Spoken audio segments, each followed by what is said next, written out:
Bientôt, ce sera Sensor Studio. Actuellement, l'élection du président du Parti libéral-démocrate domine la politique japonaise.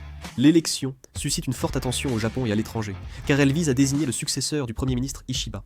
Au Japon, le président du Parti libéral-démocrate devient Premier ministre grâce au système parlementaire.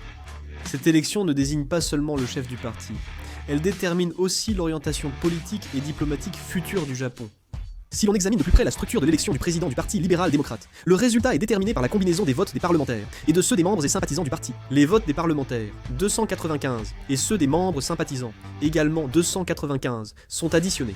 Au final, le candidat qui obtient la majorité, soit au moins 296 voix, sur un total de 590, est élu. Si aucun candidat n'obtient la majorité, les deux premiers s'affrontent, lors d'un second tour pour déterminer le vainqueur final.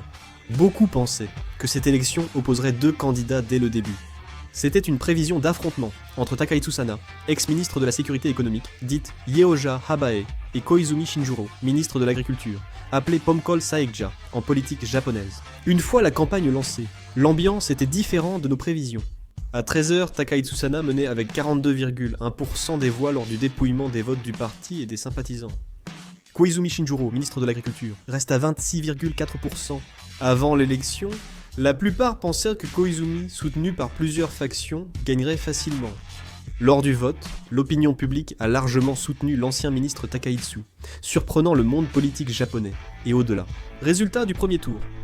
Sana Takahitsu, ex-ministre, arrive en tête avec 183 voix. Shinjuro Koizumi a obtenu 164 voix, et finit deuxième. Yoshimasa Hayashi, troisième avec 134 voix. Ensuite, l'ancien ministre de la Sécurité économique, Takahitsu Kobayashi, a obtenu 59 voix, suivi par l'ancien secrétaire général, Toshimitsu Motegi, avec 49 voix. Le second tour a opposé l'ex-ministre Sana Takahitsu à Shinjuro Koizumi, ministre de l'Agriculture. Lors du second tour, les votes des 295 députés et des 47 organisations locales détermineront le résultat final. En particulier, lors du second tour, le poids des voix des députés devient écrasant, ce qui augmente les chances pour le candidat ayant obtenu le plus de soutien parmi les parlementaires de devenir président.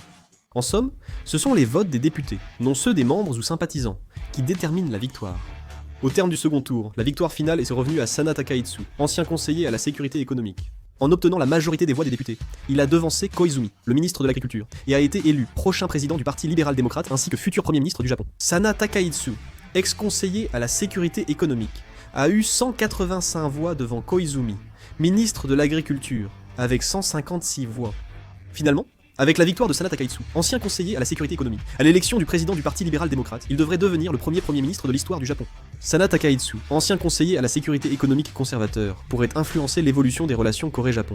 Au final, cette élection a été une lutte acharnée, créée par la structure complexe de la politique intérieure japonaise, l'opinion publique et les intérêts individuels de chaque député. En même temps, on peut dire que cela est devenu un tournant important, qui aura également une influence considérable sur la diplomatie japonaise à l'avenir, en particulier sur l'évolution des relations entre la Corée et le Japon. Je vais conclure la vidéo ici, merci.